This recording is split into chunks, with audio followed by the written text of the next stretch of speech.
ओम सदाशिवसमारंभा शंकराचार्यमध्यमाम् अस्मदाचार्यपर्यन्ताम् वंदे गुरुपरंपराम्। ओम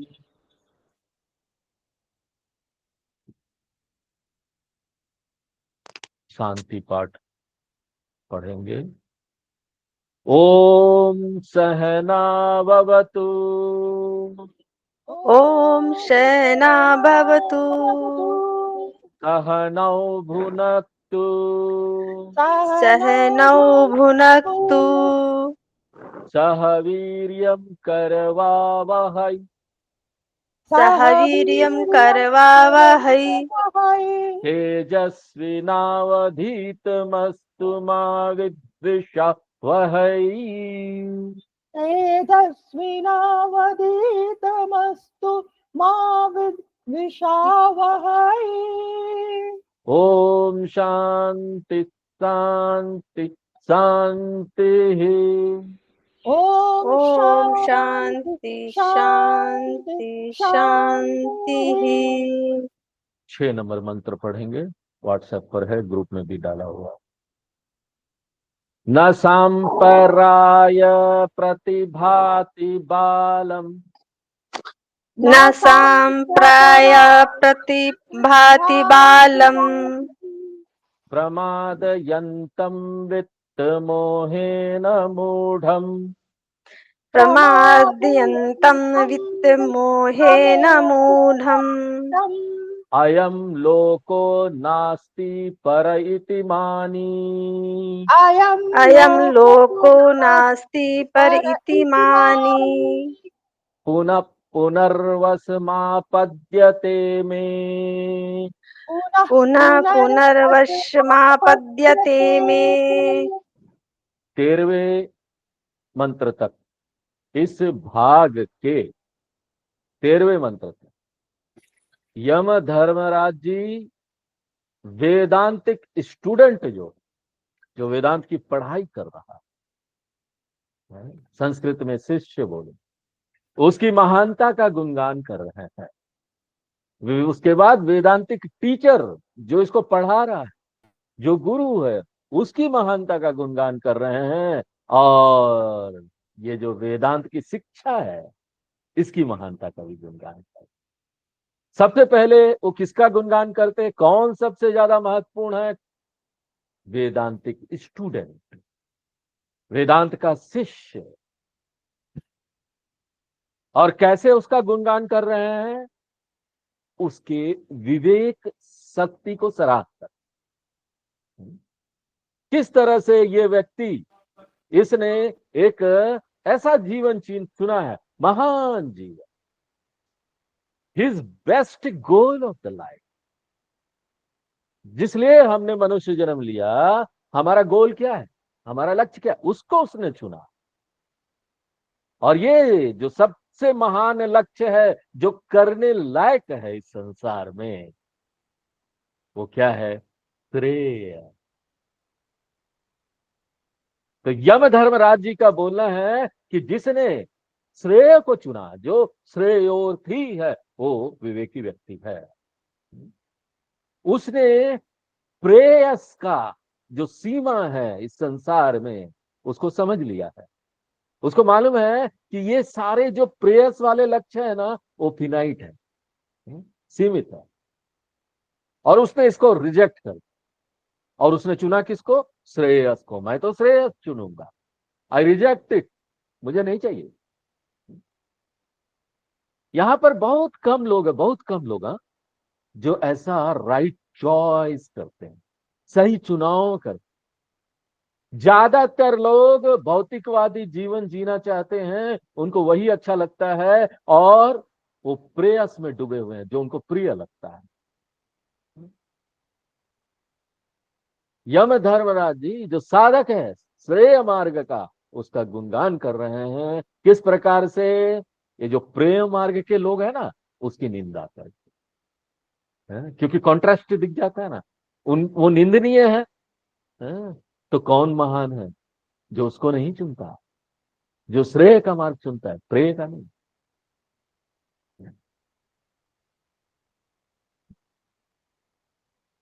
तो वो यहां पर मंत्र नंबर 6 में जो मोह है दुनिया का, जो अविवेक है ये दुनिया का,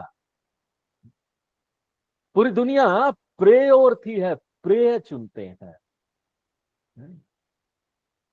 उसके बारे में बात कर। और ये हमने आपको पहले क्लास में ये शुरू कर चुके थे हम लोग। तो वो क्या बोलते हैं? बालम। ज्यादातर लोग यहाँ क्या है? बालक, बालम, childish people, they are like child. अभी मैच्योर हुए ही नहीं, उनको क्या पता यहाँ रहस्य क्या है जीवन का, उसको समझना क्या होता है। शरीर से बड़ा होना बड़ी बात नहीं है, शरीर से तो हम हो जाते हैं बड़ा, उम्र से हो जाते हैं, फिजिकली मैच्योर हो जाते हैं, हमारे बाल भी सफेद हो जाएंगे। वो लोग बोलते हैं ना, हमने धूप में बाल सफेद ऐसे नहीं किए हैं, ऐसे जैसे बड़ा अनुभव हो गया उन्हें। लेकिन जहां तक आंतरिक मैच्योरिटी का सवाल है, इनर मैच्योरिटी, आंतरिक परिपक्वता का प्रश्न है, they are retarded only intellectually, they are retarded, यानी वो लोग मंद बुद्धि है। इसलिए यम धर्मराज उनको क्या बोल रहे हैं? बालाहा। मैं नहीं बोल रहा हूं, गुरु बोल रहे हैं उपनिषद के। वो अविवेकी लोग हैं, उनकी बुद्धि कुंठित हो गई, उनमें अब इतनी क्षमता नहीं रही कि वो ना अपने जीवन के अनुभव से सीख सके। कड़वा खट्टा अनुभव जो भी आया यहां पर, वो तो परिस्थिति है, सीखने के लिए है। तो परीक्ष लोकान कर्म चितान वो नहीं कर पाते, इसलिए ना जीवन में वो रॉन्ग प्रायोरिटीज चुनते रहते हैं, उनकी प्राथमिकता, उनका राह सब गलत, इसलिए वो बाला है, बालम। और यम धर्मराज जी और आगे ऐसे लोगों की निंदा करते हैं, वो बोलते हैं प्रमादयंतम। उनको नहीं पता कि ये जो मूल्यवान ये शरीर मिला है ना, मनुष्य जन्म, उनको इसका क्या काम है। क्योंकि कोई और जन्म आप ले लेंगे ना किसी और लोक में, वहां पर ना मुक्ति नहीं प्राप्त कर सकते। ये रेयर ह्यूमन जन्म है जहां पर आप ज्ञान प्राप्त कर सकते हैं, जहां पर मुक्ति या मोक्ष संभव है। यह चेद वेदी तद सत्यम अस्ति, न चेदिहा वेदिन महति विनष्टि। केनो उपनिषद में हमने देखा था 2.5 नंबर मंत्र। अगर एक व्यक्ति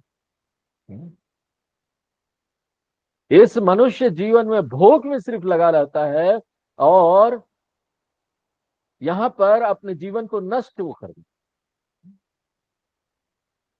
और उसको ना असीमित हानि का सामना करना पड़ता है।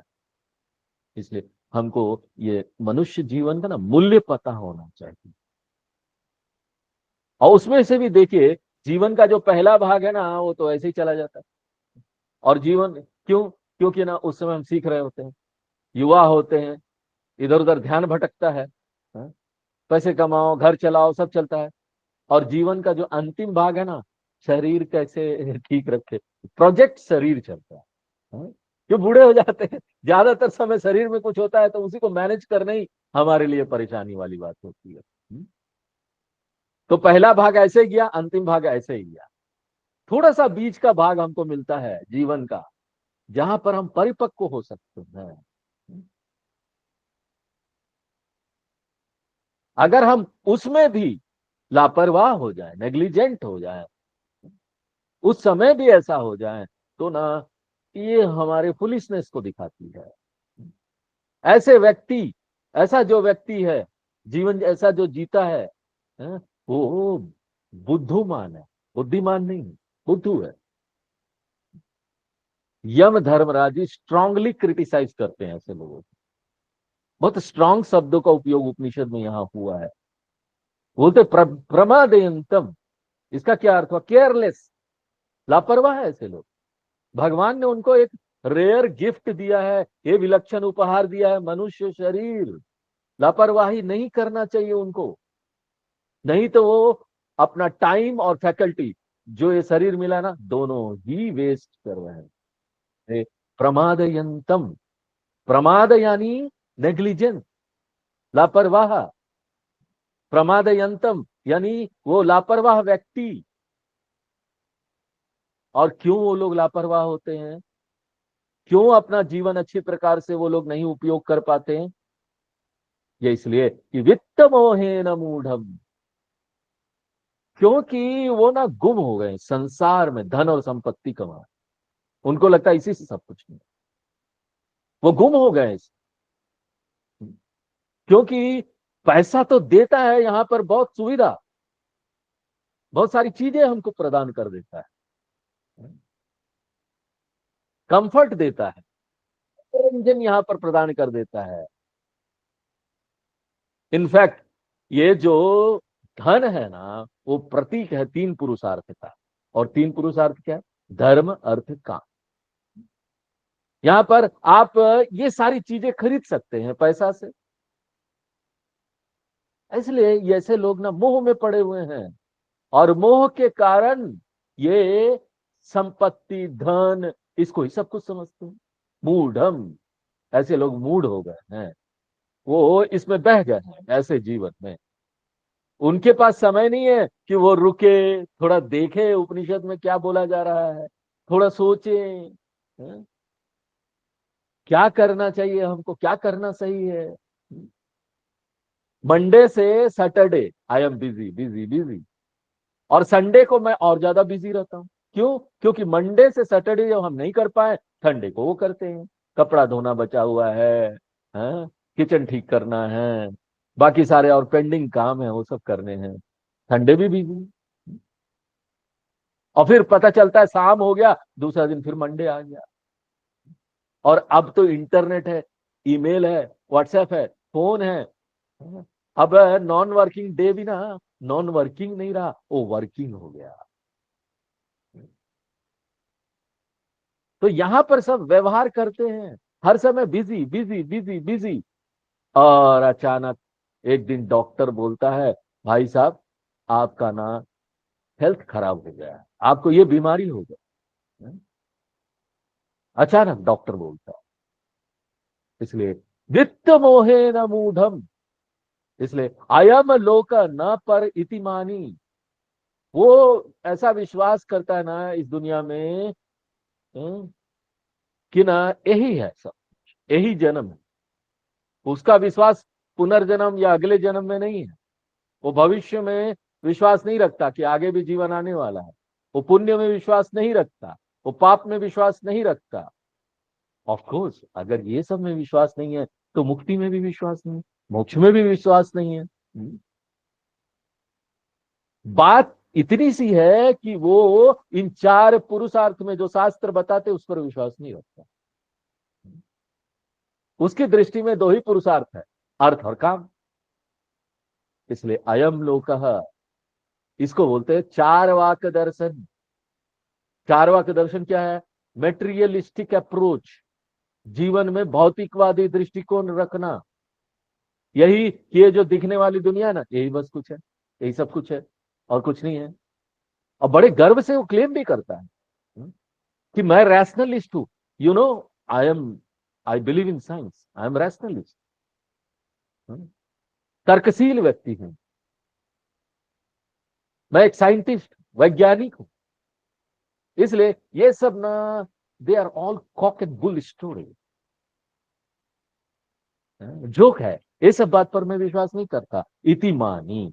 इसलिए प्राकृतिक रूप से, क्योंकि वो धर्म और मोक्ष में विश्वास नहीं रखता, जो कि उच्च पुरुषार्थ है, तो उसको ना इन सब साधनाओं में भी विश्वास नहीं होगा कि जप करो, भगवान का नाम लो, मन को शुद्ध करो, ज्ञान में आओ, इसके ऊपर विश्वास नहीं हो।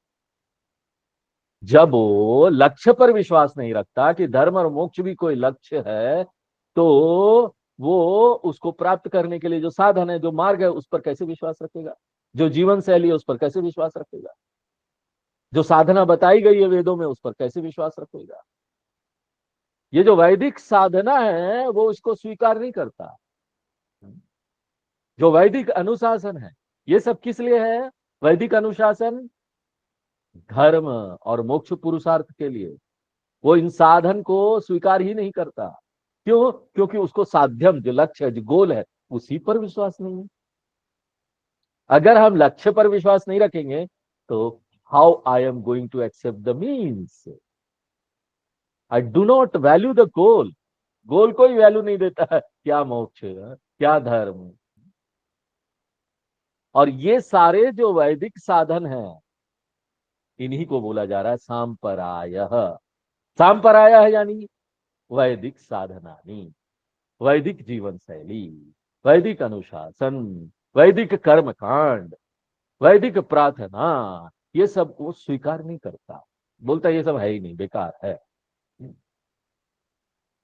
क्योंकि ये सब साधना वेद क्यों प्रस्तुत करते हैं आपके सामने? धर्म और मोक्ष प्राप्त करने के लिए। और ये दोनों क्या है? इनविजिबल है, अदृश्य है, दिखाई नहीं देता। पुण्य, किसी को पुण्य प्राप्त हुआ दिखाई देता है? इनविजिबल है, अदृश्य है। पाप दिखाई देता है? नहीं, अदृश्य है। तो वो ये प्रश्न पूछेगा, why should I waste my money, time and energy on religious rituals?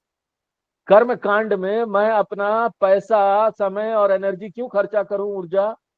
क्योंकि ये तो कोई दिखने वाला चीज हमको दे नहीं रहा, कोई ठोस चीज तो दे नहीं रहा, कोई लड्डू पेड़ा लाके दे रहा है क्या? कंक्रीट बेनिफिट दिखाई नहीं देता, ठोस लाभ दिखाई नहीं देता। तो ये ऐसे ही लोग हैं जो ना आर्ग्यू करते, बहस करते हैं कि अपना पैसा मंदिर में वेस्ट मत कीजिए, अपना पैसा कर्मकांड में वेस्ट मत कीजिए, गरीबों को खाना खिलाइए, गरीबों को, अनाथ आश्रम में जाइए। क्योंकि जब वो गरीबों को खाना खिलाते हैं और अनाथ आश्रम में जाते हैं तो उसको ना वो लाभ सामने दिखाई देता है तुरंत। एक गरीब खुश हो गया, वो खुश हो जाता है। एक गरीब बच्चे को कुछ आपने दे दिया, खुश हो, सामने लाभ दिखाई दिया आपको। लेकिन यहां पर क्या है कि अगर आप महारुद्रम का जाप कर रहे हैं, अति रुद्रम कर रहे हैं, नाम का जप कर रहे हैं, या फिर ना यज्ञ होम कर रहे हैं जहां पर आप घी को बर्बाद कर रहे हैं अग्नि में, वहां पर आपको विजिबल रिजल्ट दिखाई देता है। सामने दृश्य क्या फल है वो दिखाई देता है। इसलिए वो ना उसके लाभ को स्वीकार नहीं करना चाहते। क्यों? क्योंकि वो वैदिक साधना में विश्वास ही नहीं रखते। इसलिए न सांपरायः प्रतिभाति, ये जो वैदिक जीवन शैली है उसको आकर्षित नहीं करती। It doesn't appeal to him at all.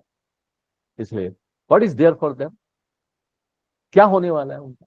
उनका हश्र क्या होने वाला है? उनका हाल क्या होने वाला? हाल क्या है जनाब का? आगे क्या हाल होने वाला है? पैसा और मनोरंजन को ही वो वैल्यू देते हैं। और जीवन का मूल्य, सत्य बोलो, भ्रष्टाचार मत करो, इसका क्या वो पालन करते हैं ऐसे लोग? कब तक मालूम है? जब तक ना पैसा मिलता रहे, उनका एंटरटेनमेंट होता रहे, तब तक वो सत्य बोलेंगे, जीवन के मूल्य का भी पालन करेंगे। लेकिन जहां उनके पैसे पर, मनोरंजन पर कुठाराघात होने लगेगा, वो उनके अनुकूल नहीं रहेगा, तो वो ना किसको छोड़ेंगे पता है? जीवन के मूल्य को छोड़ने के। बोले पैसा कमाओ, झूठ तो बोलते ही हैं थोड़ा। सब लोग झूठ बोलते हैं, सब लोग भ्रष्टाचार करते हैं, तो वो जीवन का मूल्य छोड़ देंगे, पैसे को नहीं छोड़ेंगे। तो नचिकेता, दुनिया में ऐसे लोग भरे पड़े हैं और तुम कैसा व्यक्ति आ गए मेरे पास भाई? यमराज बोलते you are rare specific, you are an endangered species, तुम विलुप्त प्रजाति में आते हो, which has to be protected, जिसकी रक्षा करनी चाहिए। इसलिए हम गुरु लोगों को, ऐसे कोई लोग मिल जाते हैं ना, हम लोग उसकी रक्षा करते हैं। तो फिर ऐसे लोगों का क्या होगा? उनका पनिशमेंट क्या है? What is the punishment for them? उनको दंड क्या मिलने वाला है? तो यम धर्मराज जी बोलते हैं कि ना, वो ना मेरे ग्रास में आ जाएंगे, they will come under my grip. मैं उनको अपनी ग्रिप में ले लूं। हाँ? क्यों? कैसे? मेरे ग्रिप मतलब स्वामी जी का ग्रिप नहीं, मेरे ग्रिप में आने से कुछ नहीं होने वाला है। यमराज जी अपने ग्रिप में ले लें। यानी कि क्या हो जाएगा? काल के अंतर्गत आ जाए। यमराज, यम काल ना, काल के स्वामी। तो ऐसे लोग काल के नियंत्रण में आ जाएंगे। यानी क्या? The time will attack them sooner और लेटर। आज नहीं तो कल वो सब कुछ खो दे जो भी उन्होंने प्राप्त किया है, क्योंकि समय सबसे बड़ा डकैत है, वो सब छीन लेता है। समय के साथ सब खत्म हो जाता। यहां तक कि वो अर्थ और काम का जो मजा लेने वाला जो उनकी इंद्रियां हैं वो भी खत्म होंगे। कितना देखोगे, आंख खराब होगा ना एक दिन। बुढ़ापा आ रहा है। ये बुढ़ापा बड़ा फ्रस्ट्रेटिंग भाग है जीवन का, बहुत फ्रस्ट्रेट करता है, बहुत निराशाजनक भाग है जीवन का। उनके लिए, ऐसे लोगों के लिए जो ऐसा जीवन जीते हैं, उनके लिए। क्योंकि बुढ़ापे में क्या होता है, वो अनफिट हो जाते हैं। अर्थ काम का मजा नहीं ले सकते, अच्छा खाने का मजा नहीं ले सकते, घूमने का मजा नहीं ले सकते। कहाँ जाएंगे? पांव दर्द हो रहा है, घर से निकल ही नहीं सकते। उठना बैठना भी समस्या है। अब कुछ रहा ही नहीं कि कुछ कर पाए, और मन भागता चारों तरफ है। मन बोलता है ये कर लो, वो कर लो, ये कर लो, वो कर लो। हाँ?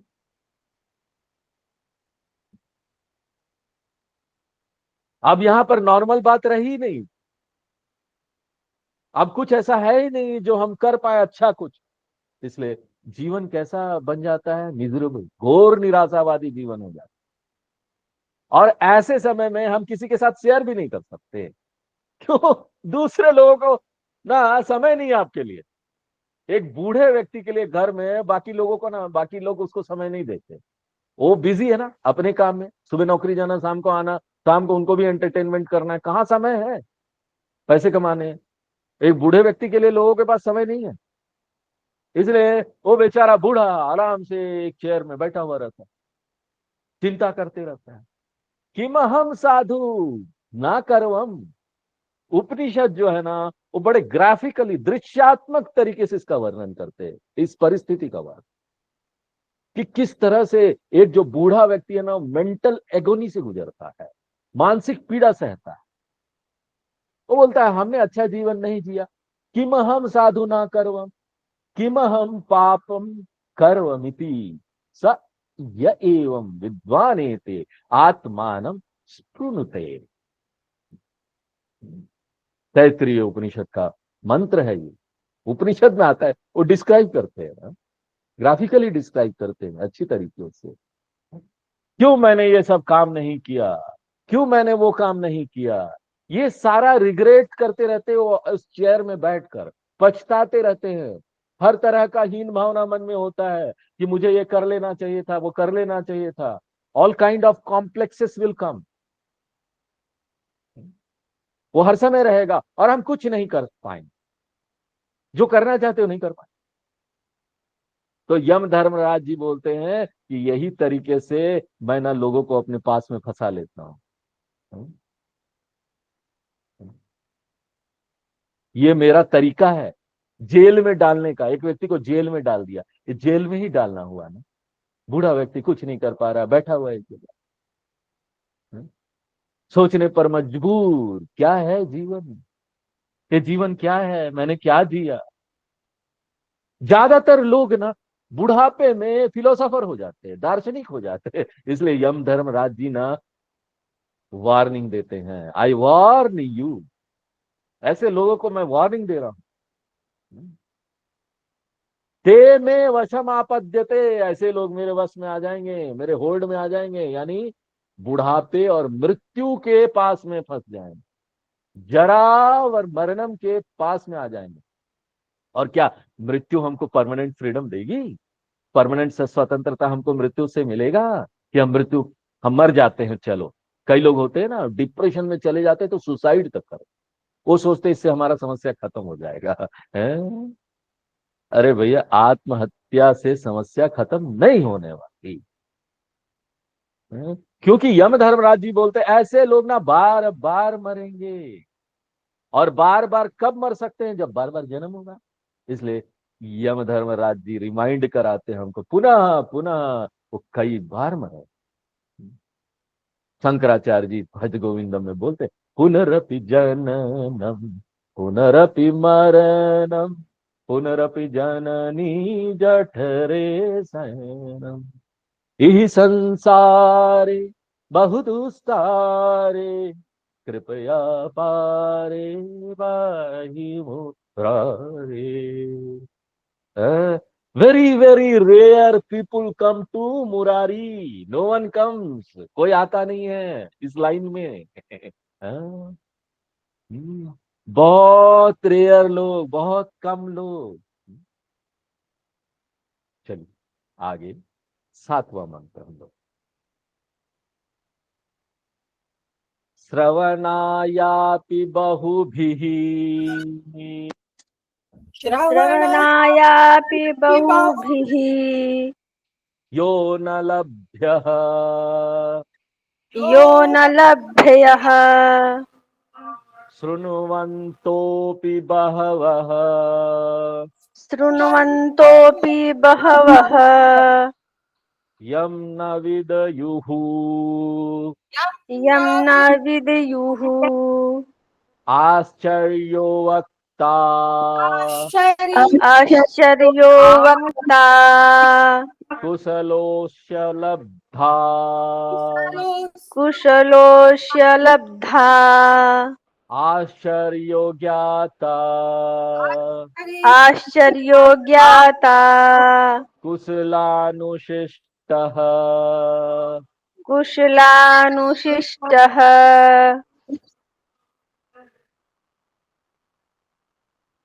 अब तक यम धर्मराज जी ने वेदांतिक विद्यार्थी की महानता का गुणगान किया।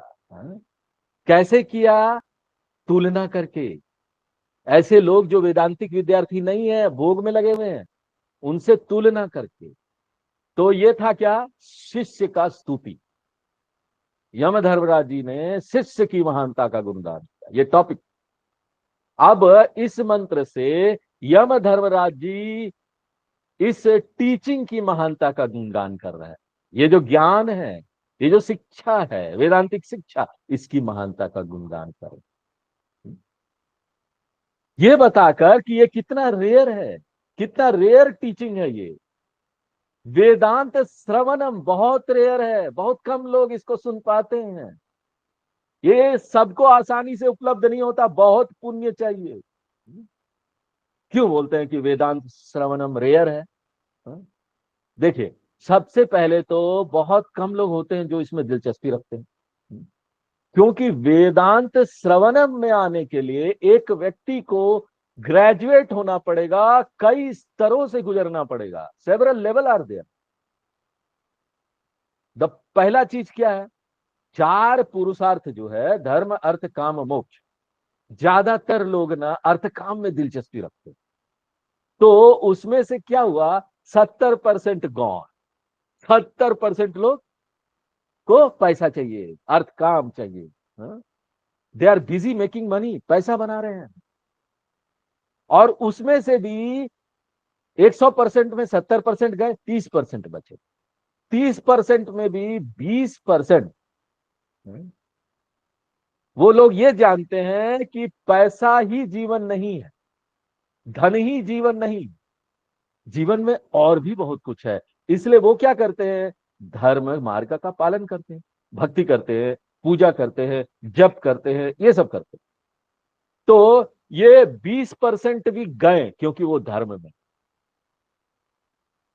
उसके बाद बहुत कम लोग बच जाते हैं जो ये जानते हैं कि ना, धर्म की भी अपनी सीमा है। पूजा, जप, कर्मकांड, ये सब आपको मुक्ति नहीं दे सकती। धर्म आपको मोक्ष नहीं दे सकता। धर्म ज्यादा से ज्यादा आपको कहां पहुंचा सकता है? स्वर्ग पहुंचा सकता है। स्वर्ग में ले जाके खड़ा कर देगा। हाँ, भोगिए फिर से, अच्छा जीवन मिलेगा। लेकिन स्वर्ग भी क्या है, रिटर्नेबल है, वापस आएंगे उसमें। हमने मुंडक उपनिषद में देखा। इष्टापूर्तम मन्यमाना वरिष्ठम नान्यत् श्रेयो वेदयन्ते प्रमुढ़ाः नाकस्य पृष्ठे ते सुकृतेनुभूत्वेमं लोकम हीनतरम वा विशन्ति। भगवत गीता में भी भगवान ने बोला यही बात, 9वें अध्याय के 21वें श्लोक में, ते तम भुक्त्वा स्वर्गलोकम विशालम क्षीणे पुण्य मर्त्य लोकम विशंति। तो 70% लोग अर्थ काम के पीछे भाग रहे हैं, 20 या 25% लोग धर्म के पीछे भाग रहे हैं, 5 या 10% लोग बच जाते हैं जिनको ना मुक्ति चाहिए, उनके मन में मोक्ष की इच्छा है। तो ये पहला चरण है। उसके बाद उसमें से भी वो लोग ना मोक्ष की इच्छा कर रहे हैं, उसमें से भी ज्यादातर लोगों को नहीं पता कि इसका तरीका क्या है, किस तरीके से हम मोक्ष प्राप्त करें। नीड है, देखिए उनकी जरूरत है, उनकी इच्छा है कि मोक्ष प्राप्त करें, लेकिन ना वो अंधेरे में भटक रहे हैं, उनको पता नहीं कि कैसे करना। वो बड़े स्ट्रांगली बोलेंगे, दृढ़ता के साथ बोलेंगे, नहीं मुझे मोक्ष चाहिए, लेकिन उनको पता ही नहीं मोक्ष प्राप्त करने का साधन क्या है। क्योंकि यहाँ पर बहुत सारे लोग बहुत कुछ बोलते हैं ना।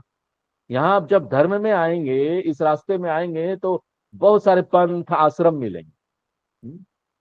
तो यहाँ पर कुछ लोग बोलेंगे कर्मणा मोक्षा, बोलेंगे नहीं नहीं कर्म करो, अपना कर्तव्य करो, मोक्ष प्राप्त हो जाएगा। कुछ लोग बोलेंगे भक्तिया मोक्षा, नहीं नहीं भक्ति करो, भक्ति करो, मोक्ष प्राप्त हो जाएगा। कुछ लोग बोलेंगे योगे न मोक्षा, योग करो, योगासन करो, मोक्ष प्राप्त हो जाएगा। कुछ लोग बोलेंगे नहीं नहीं कुंडली शक्ति जगाओ, तो मोक्ष प्राप्त हो जाएगा। कुछ लोग बोलेंगे नहीं नहीं म्यूजिक, संगीत से आपको मोक्ष प्राप्त हो जाएगा, नाद योग। अब हम कंफ्यूज हो जाएंगे, हमको करना क्या है। इतने सारे लोग इतनी बात कर रहे हैं। और जब भी हमको एक प्रवचन सुनते हैं किसी का, एक फेसबुक में यूट्यूब में बहुत आता है, किसी का हमने सुन लिया, उसने किसी एक चीज को हाईलाइट कर दिया, हम उससे प्रेरित हो जाते हैं। हम किसी का प्रवचन सुनते हैं, ध्यान बहुत अच्छी चीज, ध्यान से सब कुछ प्राप्त हो जाता है, अगले दिन से हम ध्यान करना शुरू करते। और फिर तीसरे दिन कोई आता है और बोलता है नहीं नहीं ध्यान बड़ा कठिन है, सब लोग नहीं कर सकते, क्या कर रहे हो, नाम संकीर्तन करो, बड़ा आसान है, भजन करो, भजन बहुत आसान है। अगले दिन से मैं उसको छोड़ देता हूं, भजन करना चालू कर देता हूं। फिर किसी और दिन कोई आता है अब बोलता है अरे ये दोनों से कुछ नहीं होने वाला, नाम संकीर्तन और ना ध्यान से कुछ नहीं होने वाला। वो हमको एक नया चीज इंट्रोड्यूस करता है, बोलता है स्काई, स्काई करो, SKY। SKY क्या है साहब, सिंप्लीफाइड कुंडलिनी योगा, SKY। जैसे कि आजकल फास्ट फूड रेस्टोरेंट होता है ना, तो उसी प्रकार से वो आपको ना फास्ट लिबरेशन रेस्टोरेंट बना, एक होटल फास्ट फूड, जाओ तुरंत आपको मिल गया। फास्ट फूड रेस्टोरेंट में क्या होता है, आप पैसे लेके गए, तुरंत सब फटाफट बना के, बनने वाला जो चीज है वो सब बनाते हैं, बर्गर पिज्जा फटाफट दे देंगे।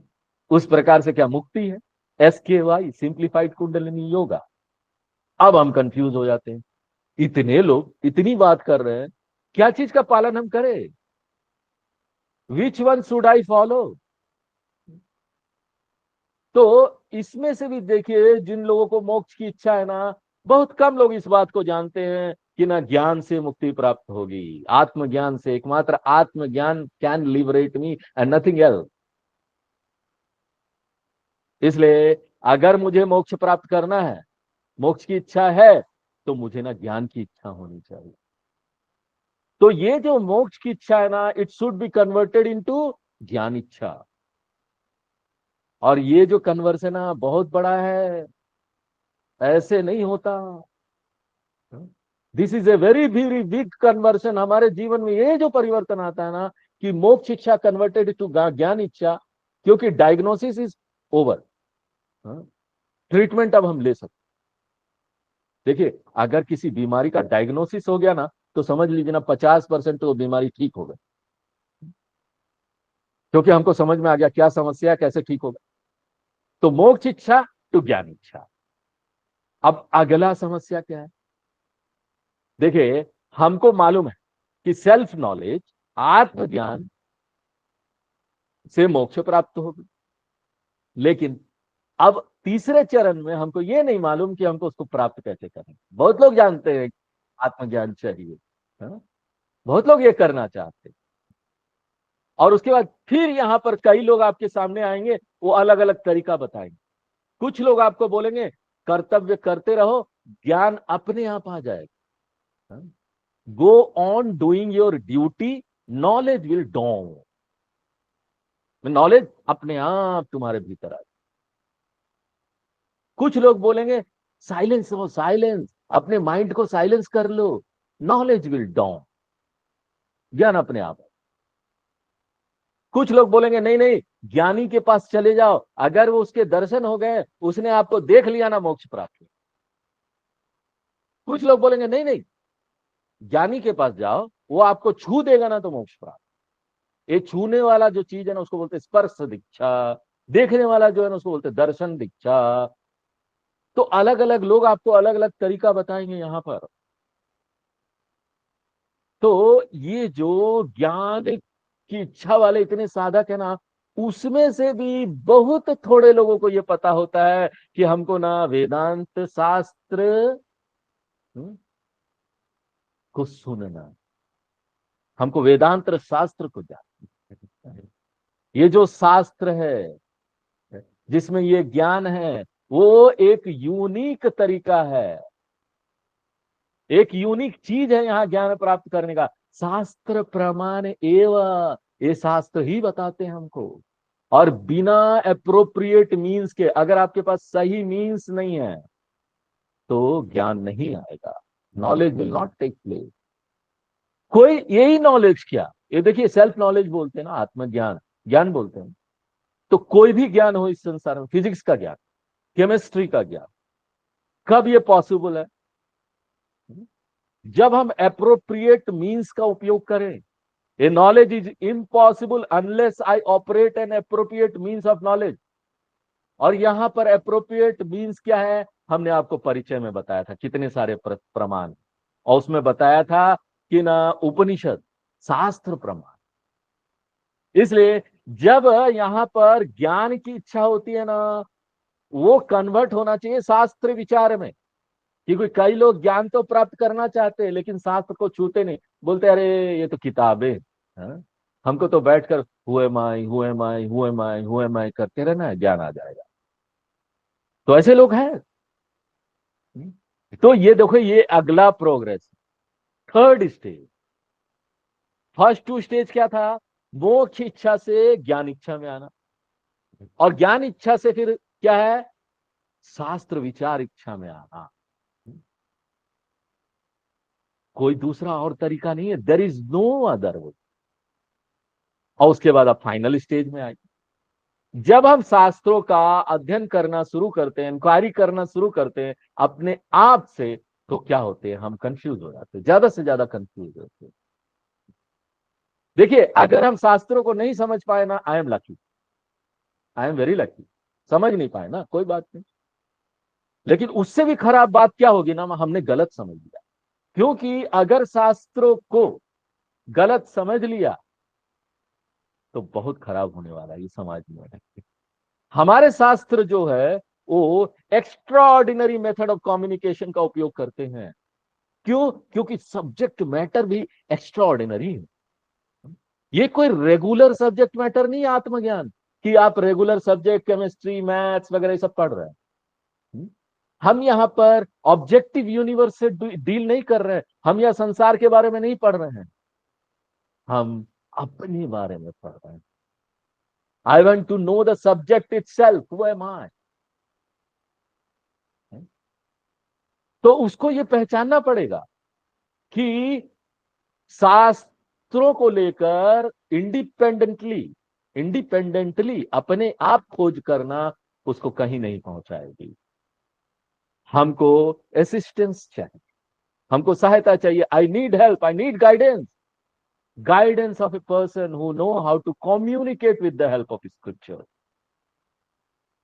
ऐसे व्यक्ति का हमको ना मार्गदर्शन चाहिए जो जानता है कि ये शास्त्रों के अर्थ को कैसे खोलना है, उसके पास उसकी कुंजी है, वो इस सत्य को प्रकट कर देगा। इसलिए शास्त्र विचार को परिवर्तित होना चाहिए गुरु उपदेश श्रवण इच्छा में। ये जो इच्छा है वो परिवर्तित होना चाहिए गुरु उपदेश श्रवण इच्छा। हमारे मन में सुनने की इच्छा आनी चाहिए। एक कॉम्पिटेंट आचार्य को, एक सक्षम आचार्य को श्रवण इच्छा हमारे मन में आना चाहिए। सुनना चाहते ही नहीं लोग, सुनना सबसे कठिन काम है, नहीं चाहते। 1 घंटा सुनना बहुत बड़ा बात है, बहुत बड़ा बात है। तो क्या हो गया? मोक्ष इच्छा से ज्ञान इच्छा, ज्ञान इच्छा से शास्त्र इच्छा, शास्त्र इच्छा से कहां आना है? श्रवण इच्छा। जब कब? जब जाकर ये श्रवण इच्छा में आते हैं, तो ना हम यहाँ ना अवसर ढूंढने लगेंगे वेदांतिक टीचर कहाँ है, कहाँ हम इसको सुन पाएंगे। जब तक हम इसका मूल्य नहीं जानते हैं ना, तब तक हम हमारे लिए ना ये जो शास्त्रों का अध्ययन है ना, ये जो हम लोग कर रहे हैं, ज्यादातर लोगों के लिए टाइम पास है। बोलते हैं टाइम पास हो रहा है, इसका महत्व उनको नहीं पता। इसलिए डिजायर फॉर श्रवणम, श्रवण का जो डिजायर है, सुनने की जो इच्छा है, very very very very very very very, हम वेरी वेरी बोलते जाएंगे, रेयर, बहुत कम। अगर 10% लोगों को मोक्ष की इच्छा है ना, उनमें से 10% लोग में से 7% लोग होंगे जिनको ज्ञान चाहिए, और उसमें से भी 5% लोग ऐसे होंगे जिनको शास्त्र पता है कि शास्त्र से ज्ञान मिलेगा, और उसमें से भी 2% लोग ऐसे होंगे जो शास्त्र को सुनना चाहेंगे। वो बृहदारण्यक उपनिषद बोलते आत्मावारे द्रष्टव्य श्रोतव्य। आत्मज्ञान के लिए श्रवण पहला चरण है, श्रोतव्य, सुनना होगा। और यहां पर भी ऐसे कई लोग हैं जो सुनना चाहते हैं, उसमें से भी ना कितने लोग हैं जिनको यह अवसर मिलता है? बताइए। हमको सुनने की इच्छा है लेकिन अवसर मिला नहीं, अवसर नहीं होगा उनके पास। इच्छा तो है, अवसर नहीं होगा। और देखिए ये ज्यादातर जगह हम ये सारे चीज देखते हैं। हमारे स्वामी लोग घूमते रहते, शहर शहर जाते हैं, वहां पर ज्ञान यज्ञ करते, 6-7 दिन का ज्ञान यज्ञ होगा। उस ज्ञान यज्ञ में जहां पर वो ज्ञान यज्ञ करते हैं, अगल बगल के कॉलोनी के कोई लोग नहीं आते, और उन दूर दूर से लोग आते हैं, लेकिन अगल बगल का कोई नहीं आ रहा। उनको पता है यहाँ इतना बड़ा ज्ञान यज्ञ चल रहा है गीता उपनिषद का, कोई नहीं आता। कभी कभी तो स्वामियों को लगता है कि चलो हम भी कुछ ना भंडारा कर दे, प्रसाद दे दे ताकि लोग आए। पूर्णमदा पूर्णमिदम, इंतजार करे उसका, कब पूर्णमदा होगा, हमको प्रसाद मिलेगा, लड्डू पेड़ा। तो यहां पर ना बहुत कम लोग हैं जिनको ना ये अवसर प्राप्त होता है। और यहां पर कुछ लोगों को अवसर प्राप्त हो जाता है लेकिन उनको इसकी जरूरत ही नहीं। ये सब चीजें क्यों चाहिए? शास्त्र को सुनने के लिए। इसलिए यम धर्मराज जी बोलते हैं श्रवणायापि बहु भी यह न लभ्य। शास्त्रों को सुनने के लिए भी ज्यादातर लोगों को अपॉर्चुनिटी नहीं है, अवसर नहीं मिलता। और श्रृण्वंता अपि, और यहाँ पर कुछ और लोग भी है जिनको अवसर तो मिल जाता है, बहवा न विद्यु, उनको समझ में नहीं आता। अवसर तो मिल गया लेकिन समझ में नहीं आता। वो बोलेंगे क्लास बहुत अच्छा था, अब हमको ये समझ में नहीं आता। जब किसी को ये बात समझ में नहीं आई तो कैसे बोल सकता है कि क्लास अच्छा था? जो भी अच्छा लगेगा, बहुत अच्छा लगेगा, पूरे क्लास में अच्छा लगेगा, लेकिन मुख्य शिक्षा जो दिया जा रहा है, तुम कौन हो, वो आप मिस कर दे रहे। इसलिए श्रृणुवंता अपि, ऐसे भी लोग हैं जो सुनते तो हैं लेकिन बहुवा न विदियो। ज्यादातर लोग manage not to understand, successfully they do that, बड़े सक्सेसफुली हो ये कर ले। इसलिए जहां भी ये सक्सेसफुल कम्युनिकेशन हो रहा है ना, गुरु से शिष्य को ये शिक्षा जा रहा है, ऐसी बात हो रही है ना, तो वहां पर महानता दोनों की है। जो इसको प्राप्त कर रहा है, जो स्टूडेंट है, जो शिष्य है, और जो टीचर है जो इसको कम्युनिकेट कर रहा है, दोनों बहुत महान। इसलिए यम धर्मराज जी बोलते हैं कि ये जो दे रहा है ज्ञान वो भी वंडर है, वंडरफुल, और जो प्राप्त कर रहा है वो भी वंडरफुल है। क्यों? क्योंकि जो ये दिया जा रहा है ना, कम्युनिकेट हो रहा है, ये आसानी से कम्युनिकेबल नहीं है। इतने आसानी से ये ज्ञान किसी को पहुंचा देना ये इतना आसान नहीं है। और एक स्टूडेंट भी इसको रिसीव कर रहा है, वो भी इतना आसान नहीं है, आसानी से कोई इसको प्राप्त नहीं कर लेता। हम ऐसा क्यों बोलते हो? हम ऐसा इसलिए बोलते हैं कि हमने आपको बार बार भी बोला है कि ना, we have got an orientation. क्या ओरिएंटेशन? हमारा आदत बन गया, प्रवृत्ति बन गई। वो ओरिएंटेशन क्या है कि जब भी हम कोई चीज का डिस्क्रिप्शन सुनते हैं ना, कोई वर्णन, किसी चीज का वर्णन, हम कल्पना करने लगते हैं वो कोई वस्तु होगा, हम कहीं देखेंगे। इसको बोलते हैं ऑब्जेक्टिफिकेशन ओरिएंटेशन, वस्तुनिष्ठ प्रवृत्ति। हिंदी बड़ा कठिन होता है, इसलिए अंग्रेजी के ज्यादातर शब्द हम उपयोग करते हैं, लोग ज्यादा समझ लो। कोई भी यहां पर डिस्क्रिप्शन हो, हम ना कल्पना करने लगते हैं। अब कोई हमको बोलेगा, यहाँ पर वर्णन करेगा, हम गंगोत्री गए थे, यमुनोत्री गए थे, बद्रीनाथ गए थे, केदारनाथ गए थे, हम वो वर्णन को सुनेंगे। पहला काम क्या होगा? हम फिर बद्रीनाथ देखेंगे इधर उधर, और हमको नहीं मिलेगा, बहुत दूर है, हमको वहां जाना पड़ेगा। तो वो हम क्या करेंगे, जाने से पहले हम अपने मन में उसके बारे में एक धारणा बनाना शुरू कर देंगे। ये हमारा प्रैक्टिस है ना, ये हमारा हैबिट है ना, ये हमारा ओरिएंटेशन है ना, बचपन से हमको यही पढ़ाया गया। इस ओरिएंटेशन के साथ हम वेदांत में आते हैं। हम यहाँ पर वही ढूंढने आते हैं, क्योंकि यहाँ पर टीचर जो है वो एक ब्रिलियंट डिस्क्रिप्शन देता है ब्रह्म का, आत्मा का। एक सुंदर डिस्क्रिप्शन, सुंदर वर्णन करता है। जगत कारणम है, ये सर्वज्ञ है, सर्वव्यापी है। ब्रह्म का तो वर्णनो वर्णन है यहाँ पर, वो उसका लक्षण का। और जब एक स्टूडेंट ये सारा वर्णन सुनता है तो उसका पहला काम क्या होता है? वो अगल बगल देखता है, कहाँ है, स्वामी जी ने बोला आत्मा कहाँ है। क्योंकि आज तक उसने ऐसा कोई चीज का अनुभव नहीं किया, उसकी लिस्ट में ये नहीं था। तो वो ना एक कॉन्सेप्ट बनाना शुरू करता है ब्रह्म के बारे में। उसको लगता है ये जो ब्रह्म और आत्मा है ना, कुछ एक्स्ट्रा ऑर्डिनरी कोई चीज है इस दुनिया में। इसको बोलते हैं परोक्ष ज्ञान।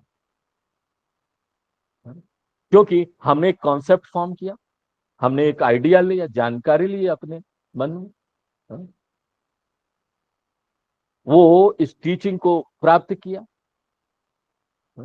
देखिए कई बार होता है ना, जो स्टूडेंट होता है सालों साल पढ़ता रहता है, 15 साल, 20 साल, 25 साल, और वो ब्रह्म के बारे में बता भी देगा, उसको सब चीज याद, पूछ लीजिए सब बता देगा, डिस्क्रिप्शन दे देगा। लेकिन फिर वो बोलेगा, Swami ji I am waiting for an opportunity to have a face to face with the Brahman. ब्रह्म का मैं अनुभव करना चाहता, और उसके बाद ध्यान करना चाहिए, श्रवण करने के बाद ध्यान करना। वो सोचेगा किसी न किसी दिन ब्रह्म तो आएगा ही अनुभव में, साक्षात दर्शन, लाइट, ब्रह्म आ गया। वो मेडिटेट करता जाएगा, करता जाएगा, ध्यान करता जाएगा, करता जाएगा, कोई ब्रह्मन आ रहा नहीं, कोई आत्मा आ रहा नहीं। वो फ्रस्ट्रेट हो जाएगा, निराश हो जाएगा, और वो बोलेगा देखिए स्वामी जी मैं ना ब्लैंकनेस तक आ गया था, ध्यान में मेरा इतना गहराई में चला गया मैं स्वामी जी कि मैं ना एकदम शून्य में चला गया। लेकिन उसके बाद मुझे पता नहीं कि उसके बाद आगे क्या, व्हाट बियॉन्ड दैट। अंत तो गत्वा क्या होता है, आप ये करते जाते, और जब मन ना इन सब चीजों से विड्रॉ हो जाता है, आप गहराई में चले जाते हैं, रेगुलर एक्टिविटी जो रोज का आपका व्यवहार है वो बंद हो जाता है, तो मन में ये क्षमता आ जाती है ना, वो आपको एक्स्ट्रा ऑर्डिनरी एक्सपीरियंस देने लगता है। ऐसे ऐसे अनुभव देगा कि आप सोच नहीं पाए, क्योंकि एक प्रेशराइज्ड माइंड जो है ना, हाँ, वो आपको ऐसा एक्स्ट्राऑर्डिनरी एक्सपीरियंस दे सकता है। और वो जो एक रहस्यमय अनुभव हमको आएगा, हम गलत तरीके से निष्कर्ष निकाल लेंगे, हाँ हमको आत्मा का अनुभव हो गया, ब्रह्म का अनुभव हो गया। हमने एक किताब पढ़ा था, आत्मकथा, बहुत प्रसिद्ध वो महात्मा हुए संसार में, उनकी आत्मकथा पढ़ी थी। उस बायोग्राफी में वो व्यक्ति लिखता है कि मैं ध्यान कर रहा था, अचानक एक दूधिया रोशनी आया, मिल्की वाइट लाइट, उसने मेरे गुरु के फोटो की प्रदक्षिणा की और फिर वो चला गया। तो ब्रह्म का अनुभव आया, ब्रह्म का अनुभव चला गया। और वो ब्रह्म क्या था? दूधिया रोशनी, ब्रिलियंट लाइट। और दूसरा व्यक्ति बोलेगा नहीं नहीं नहीं, हमको तो ब्लू लाइट दिखा था, तुमको कैसे व्हाइट लाइट दिख गया? अब बताइए कौन सा ब्रह्म है, ब्लू लाइट या व्हाइट लाइट? हम यहाँ पर उपनिषद में बोल रहे हैं अशब्दम स्पर्शम अरूपम अवयम अव्ययम, ना तो उसका कोई शब्द है ना रूप है, कुछ नहीं है, तो फिर कैसे लाइट दिखा? ना तो ब्लू हो सकता है ना ग्रीन हो सकता है। और हम यहाँ पर blue, red, yellow, orange colour, ये सब गुण है। आत्मा निर्गुण है, कैसे ये गुणों को देख लेंगे कि आत्मा है? अगर ये जो शिक्षा है, इसका मुख्य भाग को अगर हम अच्छी प्रकार से नहीं समझेंगे ना, तो हम ऑलवेज मिस करते रहेंगे। हमको वो चीज समझ, कुछ एक कम विद्यार्थी लोग होते हैं ना, जो ब्रह्म का ऐसा जो वर्णन किया जा रहा है ना, उसको ना ऐसा स्वीकार कर लेते हैं कि ये मैं ही हूं, आई एम दैट। और ये कोई वस्तु नहीं हो सकता, मैं कभी भी वस्तु नहीं हो सकता। सामने रखकर आत्मा या ब्रह्म को नहीं देखा जा सकता, नहीं अनुभव किया जा सकता। आई एम द ऑब्जर्वर, मैं दृष्टा हूं, दृश्य नहीं हो सकता। मैं, ये जो दृष्टा, it is a self evident consciousness, स्वयं प्रकाश चैतन्यम, प्रतिबोध विदितम मतम। ये कुछ ऐसी चीज नहीं है जो ना एक घटना से आपके अनुभव में आएगा। ब्रह्म किसी घटना से आपके अनुभव में या किसी समय पर, किसी मोमेंट पर नहीं आने वाला है। ब्रह्म तो स्वयं प्रकाशमय है, हर समय है। कौन सा एक घटना होगा जो आ जाएगा? घटनाएं तो यहाँ आती जाती रहती है, एक क्षण आया दूसरा क्षण चला गया, क्षण भी आता जाता रहता है। और इन सब का जो विटनेस है, जो इसको देख रहा है, तत् ब्रह्म अहम अस्मि, वही ब्रह्म मैं हूं। ये जो ओनिंग अप है ना, ये जो हमको मान समझ लेना है कि आत्मसात कर लेना है ना, इसके लिए बड़ी बड़ी सूक्ष्म बुद्धि चाहिए, सटल माइंड चाहिए। क्योंकि हम यहाँ पर ना ऐसे चीज का वर्णन कर रहे हैं जिसको वस्तु बनाकर आप सामने नहीं देख सकते हैं। हमको कोई वैज्ञानिक वाला शार्प माइंड नहीं चाहिए। हम यहाँ पर बड़े सटल माइंड, सूक्ष्म बुद्धि की बात करते हैं, तो ऐसी बुद्धि की बात नहीं करते हैं कि कोई वैज्ञानिक है, उसका शार्प माइंड होता ही है। नहीं होगा तो इतना कैसे पढ़ाई करके वैज्ञानिक बन गया? वो दो सूक्ष्म वस्तुओं के बीच अंतर निकाल सकता है। तो sharpness is required only to differentiate to object which are subtle. दो ऑब्जेक्ट में अंतर निकालने के लिए, दो वस्तु में अंतर निकालने के लिए ये शार्पनेस से तीक्ष्ण बुद्धि चाहिए। लेकिन वेदांत में हम दो वस्तु का अंतर नहीं निकाल रहे हैं। वेदांत में हमको तीक्ष्ण बुद्धि, सूक्ष्म मन चाहिए। सूक्ष्म मन कैसा होता है? हमको ना ये वस्तु बनाने वाला आदत को छोड़ना पड़ेगा, ये सूक्ष्म। हम जो हर चीज को वस्तु बनाकर देखना चाहते हैं ना, वो छोड़ना पड़ेगा, त्याग कर। और ऐसे जो स्टूडेंट लोग हैं ना, ऐसा जो विद्यार्थी ना, बहुत रेयर है। और एक टीचर जो है, वो ऐसे विद्यार्थियों को ये शिक्षा देता है बिना ऑब्जेक्टिफिकेशन के। वो बार बार याद दिलाता है जो विद्यार्थी है उनको कि ये कोई ऑब्जेक्ट नहीं है, तो टीचर भी रेयर है। देखिए, ज्यादा जिम्मेदारी टीचर के ऊपर, गुरु के ऊपर होता है। बार बार रेगुलर इंटरवल पर टीचर को ना वार्न करना पड़ता है, don't look for mystic experience. जीवन में रहस्यमय अनुभवों की अपेक्षा मत कीजिए, उसका इंतजार मत कीजिए। Don't look for an extraordinary object, कोई ऐसा एक्स्ट्रॉर्डिनरी ऑब्जेक्ट नहीं है ये। मेडिटेशन इसके लिए नहीं बना कि हम ना कोई रहस्यमय अनुभव कर लें। तो हमको ना बार बार ये बोलना पड़ता है, एक गुरु को बार बार बोलना पड़ता है। ये तो बस ओन अप करना है, समझ लेना है, ज्ञान लेना, आत्मसात कर लेना है कि हमारी प्रकृति वही है। इसलिए यम धर्मराज जी बोलते वक्ता आश्चर्य, जो इस ज्ञान को बोल रहा है, वक्ता है, वो आश्चर्य है, वंडर है। और लब्धा आश्चर्य, जो इस ज्ञान को प्राप्त कर रहा है वो भी वंडर है। तो जो इस बारे में बात कर रहा है, आत्मा के बारे में, वो भी वंडर है। और जो इसको प्राप्त कर लेता है, ज्ञानी हो जाता है, वो भी वंडर, वो भी आश्चर्य है। अब देखो, यम धर्मराज जी ना चिंतित है, क्योंकि यहां पर उन्होंने इस शब्द का उपयोग किया है कि जो आत्मा को प्राप्त कर लेता है वो आश्चर्य है। फिर से कंफ्यूजन हो जाएगा। अंत में होगा कि ये कोर्स समाप्त होगा तो शायद स्वामी जी विल डिस्ट्रीब्यूट आत्मा, ऐसा हो जाएगा, जैसे प्रसाद मिलता है ना वैसा। इसलिए यम धर्मराज जी बोलते हैं कि गेटिंग आत्मा इज इक्वल टू नोइंग आत्मा। आत्मा को प्राप्त करना यानी जानना, ज्ञानम एवं प्राप्ति। इसके अलावा आत्मा को प्राप्त करना जैसा कुछ नहीं है, जानने के अलावा। सत्य को जान लो कि तुम ही वो आत्मा हो। आत्मज्ञानम एवं आत्म प्राप्ति, आत्मज्ञान ही आत्म प्राप्ति है।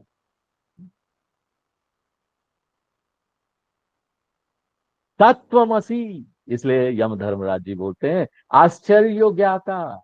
जो इस आत्मा को जानता है वो भी वंडर है।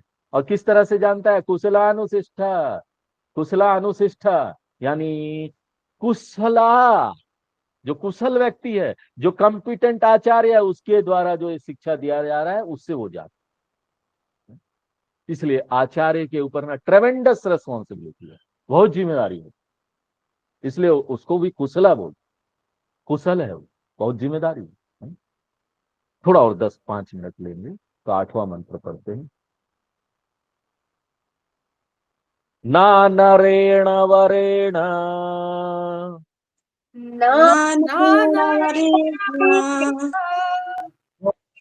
एषः प्रोक्ता एषः सुविज्ञेयः सुविज्ञेयः बहुधा चिन्त्यमानः बहुधा चिन्त्यमानः अनन्यप्रोक्ते अनन्यप्रोक्ते अगतिरत्र नास्ति अगतिरत्र नास्ति अणीयान् ह्यतर्क्यम् अणीयान् हर्तक्यम् अणुप्रमाणात्। अणुप्रमाणात्।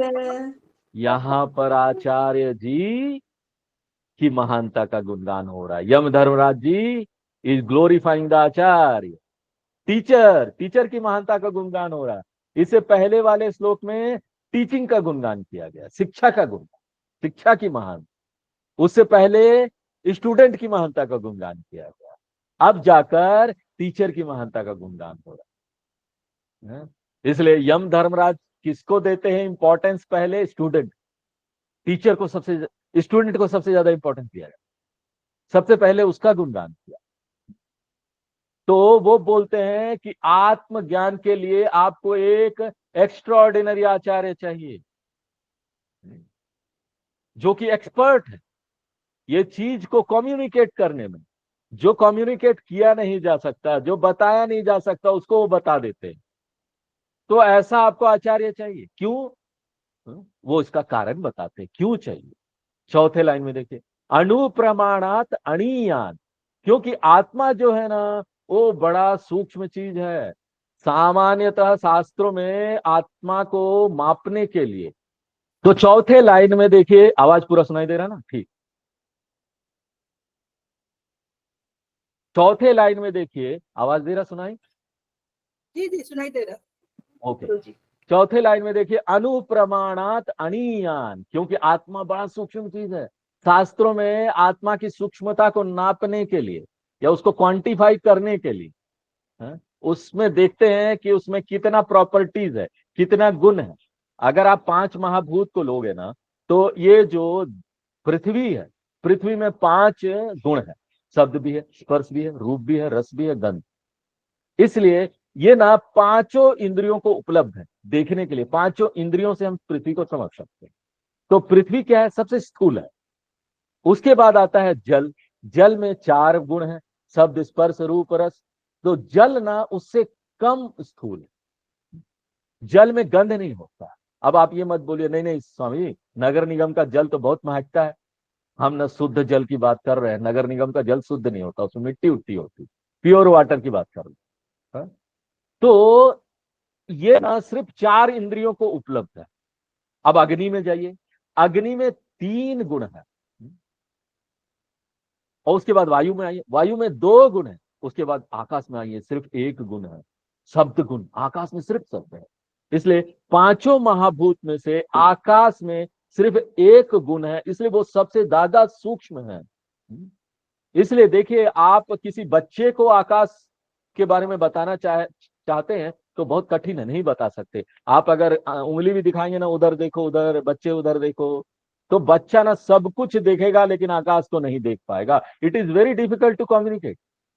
तो अगर जो आकाश इतना सूक्ष्म है, सोचिए एक आकाश, तो सोचिए आत्मा कैसा होगा, जिसमें कोई गुण ही नहीं है, शब्द भी नहीं है, स्पर्श भी नहीं है, रूप रस गंध कुछ भी नहीं है। तो वो तो आकाश से भी सूक्ष्म होगा। आकाशादपि सूक्ष्म। इसलिए ये ना किसी भी ज्ञान के उपकरण को उपलब्ध नहीं है, क्योंकि सभी ज्ञान के उपकरण गुणों से काम करते हैं। जिसमें गुण है उसी को पकड़ पाए। आपकी आंखें रूप रंग को पकड़ पाएगी, वो है तभी देख पाए। आपका कान ध्वनि है तभी काम करता है। अब हम इसमें टॉपिक में नहीं जाना चाहते, ये बड़ा टॉपिक है वेदांत। हम ना कभी भी सब्सटेंस या वस्तु को नहीं समझते, ध्यान रखिए। हर समय हम प्रॉपर्टी को देख रहे हैं। हमारी 5 इंद्रियां सिर्फ गुणों को देखने के लिए बनी है। हम यहां पर आपको देख रहे हैं, आपके एग्जिस्टेंस को सराह रहे हैं। कैसे सराह रहे हैं? हम 5 इंद्रियों से ही देख रहे हैं ना। या तो रूप रंग देख रहे हैं, आपका शब्द स्पर्श रूप रंग गंध, यही सब देख रहे हैं, प्रॉपर्टीज देख रहे हैं। इसलिए जो ये सेंस ऑर्गन है या फिर कोई भी उपकरण है, वो प्रॉपर्टी को दिखा सकती है, उसको वस्तु देख के हमको समझा सकती है। और आत्मा में क्या है? कोई प्रॉपर्टी ही नहीं है, कैसे समझेंगे उसको इन सब चीजों से? ये किसी भी ज्ञान के उपकरण को उपलब्ध नहीं है। इसलिए आत्मा को क्या बोलते हैं? अप्रमेयम, अति सूक्ष्म, बहुत सूक्ष्म है। इसलिए अतर्क्यम, लॉजिकल रीजनिंग भी काम नहीं करता। क्यों लॉजिकल रीजनिंग काम नहीं करता? क्योंकि कोई भी लॉजिक जो है ना वो डेटा कलेक्शन पर आधारित है। आप क्या इंफॉर्मेशन अपने अंदर ले जा रहे हैं, फिर लॉजिक देखें ना। बिना कोई जानकारी के लॉजिक क्या देखें? पहले परसेप्शन करेंगे, देखेंगे, जानेंगे। देखिए साइंस का प्रोग्रेस कैसे होता है? पहले वो डेटा कलेक्ट करते, प्राइमरी डेटा, अपने आंख से कान से देखकर डेटा कलेक्ट करते दूर दूर जाकर, और फिर उस डेटा को कलेक्ट कर फिर वो अपना दिमाग लगा, उसको स्टडी कर, उसको समझते हैं, कैलकुलेट करते हैं, एनालिसिस करते हैं, और उसके बाद बोलते हैं देखो ये जो आकाश गंगा है ना वो 12,000 लाइट ईयर्स अवे है। ये जो चंद्रमा है ना वो 200 मिलियन, पता नहीं कितना मिलियन ईयर्स ओल्ड है, हमको नहीं पता। इसलिए तर्क काम करता है। तर्क कहाँ काम करता है? किस क्षेत्र में? जहां पर डेटा उपलब्ध है ना, जहां पर आपको जानकारी। आत्मा is not at all available for perception. तो आप डेटा कैसे कलेक्ट करोगे? जो इसको देख नहीं सकते इंद्रियों से, उसके लिए डेटा कैसे कलेक्ट करेंगे? और अगर डेटा उपलब्ध नहीं है, आपको जानकारी उपलब्ध नहीं है, तो फिर आप उसका अध्ययन कैसे करेंगे? बिना डेटा कलेक्शन का जो भी आप यहां कंक्लूड करने वाले हो वो सब इमेजिनेशन होगा, कल्पना होगा। कल्पना कीजिए, एक डॉक्टर है, वो कोई टेस्ट नहीं लेता, कोई क्लिनिकल एग्जामिनेशन नहीं, कोई ब्लड एग्जामिनेशन नहीं, और वो बोलता है I imagine you have got jaundice. हम तो कल्पना आ रहा है कि आपको जॉन्डिस है। क्या आप ऐसे डॉक्टर से मेडिसिन लेंगे? ये कोई वैलिड मीन्स नहीं है नॉलेज। स्पेकुलेशन, कल्पना करना वैलिड मीन्स नहीं है नॉलेज का। तर्क सिर्फ कल्पना की ओर ले जाएगा अगर डेटा नहीं, जानकारी नहीं है। यहां पर बहुत सारे सिद्धांत की बात की जाती है, लेकिन सत्य इससे अलग है। सब लोग अपनी अपनी बात करेंगे, सब लोग अपनी अपनी बात बताएंगे, वो कहीं नहीं ले जाएगा। इसलिए आत्मा क्या है? अतर्क्यम है, बियॉन्ड साइंटिफिक लॉजिक है।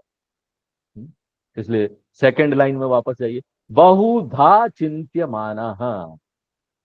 ये बहुत सारे लोगों द्वारा अटकल लगाया जाता है, अटकलें लगाते, वो स्पेकुलेट करते, इमेजिन करते हैं, अलग अलग लोगों द्वारा ये किया जाता है। सबका अपना अपना कोई निष्कर्ष है, अटकल है। एक थ्योरी यहां पर कैंसर का क्या कारण, कितने सारे थ्योरी है, एग्जैक्टली कोई नहीं जानता कि कैंसर का कारण क्या है, कॉज ऑफ कैंसर।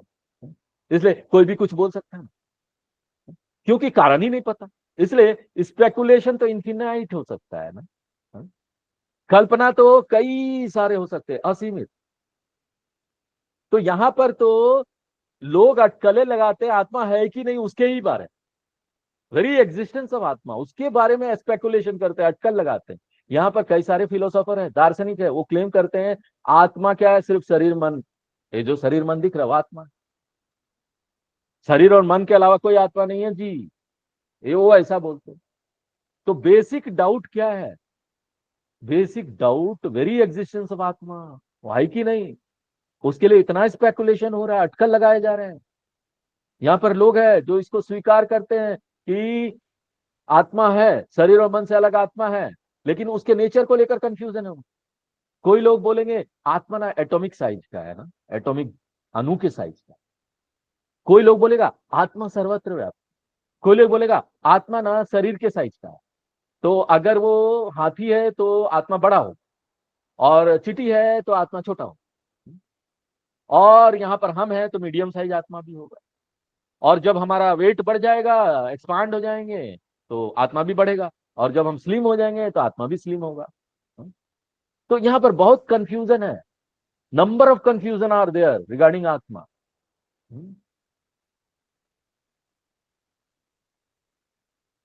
और क्या परमात्मा है कोई अलग, जीवात्मा से अलग है भी कि नहीं?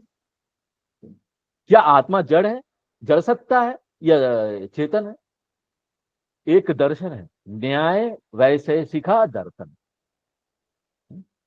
वो बोलते हैं आत्मा जो है ना वो जड़ वस्तु है, और उनको ना लॉजिशियन माना जाता है, वो तर्कवादी लोग। तो वो बोलते हैं आत्मा जो है ना वो जड़, जड़ है, जड़ भूत है, भूत पदार्थ है। और यहां पर कुछ लोग हैं वो क्लेम करते हैं कि आत्मा जो है ना चेतनता है, और बहुत सारे लोग हैं वो बोलते हैं कि ये दोनों का मिश्रण है। ये कैसा है कि आप जुगनू देखें ना, जुगनू ग्लोइंग करता है, फ्लाई होता है कीड़ा, ग्लो वर्म, उसका एक भाग ब्राइट होता है, प्रकाश करता रहता है, दूसरा भाग नहीं होता है। तो बोलते हैं ना कि ऐसे ही है, आत्मा का एक भाग चैतन्य है, दूसरा भाग जड़ है।